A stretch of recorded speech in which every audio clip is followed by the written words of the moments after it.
அனைவருக்கும் வணக்கம். நீங்கள் நம்ம சேனலுக்கு புதுசுன்னா பக்கத்தில் இருக்கிற பெல் பட்டன் அமைத்தி சப்ஸ்கிரைப் பண்ணிக்கோங்க. தொடர்ந்து எல்லா வீடியோக்களையும் நீங்கள் பார்க்கலாம். பட்டிமன்றத்துக்கு நேரம் ஆகுது, இன்னும் பஸ்ஸை காணும் ஐயா. பஸ் வருதுயா, ஏறி கரெக்டான டயத்துக்கு போய் நின்ற வேண்டியது தான். ஆஹா, என்னது பஸ்ஸில் இருந்து இவன் இறங்குறான். ஆஹா, நெக் ஆஃப் த மூமெண்ட்டில் இவங்கிட்ட மாட்டிக்கிட்டேனே ஐயா. ஹலோ, இறங்குறவங்களுக்கு வழியை விட்டு நில்லடா முண்டோம். இறங்குப்பா இறங்குப்பா. அப்பா இறங்கிட்டான், நாம் ஏறிடுவோம். போலாம், ரைட். ஆஹா, ஏறுறதுக்குள்ளேயே கண்டக்டர் மாதிரி ரைட்டு சொல்லி பஸ்ஸை கிளப்பிட்டானே ஐயா. இப்போ நான் என்ன பண்ணுவேன்? ஏப்பா, இறங்குறதுக்கு உனக்கு வழி விட்டா நீ என்ன ஏற விடாமல் பண்ணிட்டியே. ஆமாம், என்ன சொன்ன? நான் உன்னை ஏற விடாமல் பண்ணினேனா? ஆமாப்பா, நீ எதுக்குப்பா போகலாம் ரைட்டுன்னு சொன்ன? கண்டக்டரே கண்டுக்கல, கருப்பட்டி மாதிரி இருந்துட்டு நீ என்ன கேள்வி கேட்குறியா? ஏப்பா, முக்கியமான பட்டிமன்றத்துக்கு போகணும்ப்பா, நான் தான்ப்பா நடுவரேன். இப்போ பஸ்ஸை மிஸ் பண்ணிட்டேனே. ஆமாம், பஸ் என்ன உன்னோட உள்ளங்கையிலையா ஓடுது? நீ அதை மிஸ் பண்ணுறதுக்கு சரி, அதை விடு. உங்ககிட்ட ஒரு கேள்வி கேட்குறேன். கல்யாணத்துக்கு அப்புறம் ஒரு பொண்ணுக்கு புன்னகை அவசியமா இல்லை பொன்னகை அவசியமா? ஏப்பா, பட்டிமன்றத்துக்கு போகிறவனை பஸ் ஸ்டாண்டில் நிற்க வச்சு நீ தனியாக ஒரு பட்டிமன்றம் நடத்துறியே, இது உனக்கே நல்லா இருக்கா? இந்த பதில் சரியில்லையே. பொன்னகை தான்ப்பா அவசியம். எப்படி சொல்கிற? அதானப்பா ஆத்திர அவசரத்துக்கு யூஸ் ஆகும். ஆத்திர அவசரத்துக்கு தேவை பாத்ரூம். நீ ஒரு லைஃப் பார்ட்னரை போய் பாத்ரூம் லெவலுக்கு இறக்கிட்டியே.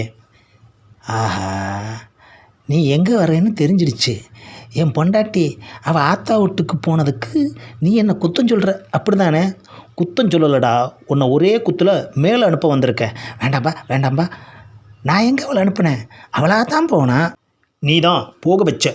புன்னகையே போதும்னு சொல்லி ரவுண்ட் அடித்து லவ் பண்ணிவிட்டு இப்போ பொன்னகை தான் வேணும்னு பல்ட்டி அடிக்கிற. சும்மா சொன்னேன்பா. இப்படி சும்மா சொல்லித்தான் உன் பொண்டாட்டியை பிறந்த வீட்டுக்கு அனுப்பிட்ட. அப்படி என்னத்தப்பா சொல்லிட்டேன்? நான் வரதட்சணை வாங்கலைன்னு வந்தவங்க போனவங்ககிட்ட பெருமையாக சொல்லிக்கிட்டேன். இது ஒரு குத்தமாயா? ஒரு ஆம்பளை என்ன நானே பில்டப் பண்ணிக்க கூடாதா? உனக்கு யாராவது வரதட்சணை தரமாட்டேன்னு சொன்னாங்களா? இல்லை, நீ தானே வேண்டான்னு சொன்ன. ஆமாம். ஏப்பா இந்த அறை அறிஞ்சிட்ட? நீயாவே வரதட்சணை வேண்டாம்னு சொல்லிட்டு ஊர் பூராவும் வாங்கலைன்னு தமுக்கடிச்சிட்டு இருக்கியா? ஏப்பா, இது என் சொந்த பிரச்சனை. எதுடா சொந்த பிரச்சனை? இது நம்ம நாட்டோட தீர்க்க முடியாத பிரச்சனை. வாங்கலைன்னு சொல்லி நைஸாக வாங்கலான்னு பார்க்குறியா? வாங்கலைன்னு சொன்னது ஒரு குத்தமா? அதுக்கு நிற்க வச்சு இந்த அறை அறையிற? நீ செஞ்ச காரியத்துக்கு உன்னை படுக்க வச்சு வெட்டியே இருக்கணும். வரதட்சணை வாங்கிறது குத்தம்னு எத்தனை பட்டிமன்றத்தில் சொல்லியிருக்கேன். என் வாழ்க்கையிலையும் அதை கடைபிடிச்சிருக்கேன். என்ன போய் வெட்டுவேன்னு சொல்கிறியப்பா. தப்பு செய்கிறவனுக்கு அதிக தண்டனை கொடுக்கணுமா இல்லை அதை தூண்டி விடுறவனுக்கு அதிக தண்டனை கொடுக்கணுமா? தூண்டி வரவனுக்கு தான்ப்பா அதிக தண்டனை கொடுக்கணும். அப்போனா வரதட்சணை வாங்குறவனை விட வாங்கலைன்னு மற்றவங்களை வாங்க தூண்டி விடுறவனுக்கு தானே அதிக தண்டனை கொடுக்கணும். ஆஹா, தப்பு பண்ணிட்டேனே பா. நீ என் அறிவு கண்ணை திறந்துட்டப்பா. இனிமேல் யாருக்கிட்டையும் அப்படி தம்பட்டமே அடிக்க மாட்டேன்பா. உனக்கு தீர்ப்பு சொல்கிறதுக்கே ஒரு ஆள் தேவைப்படுது.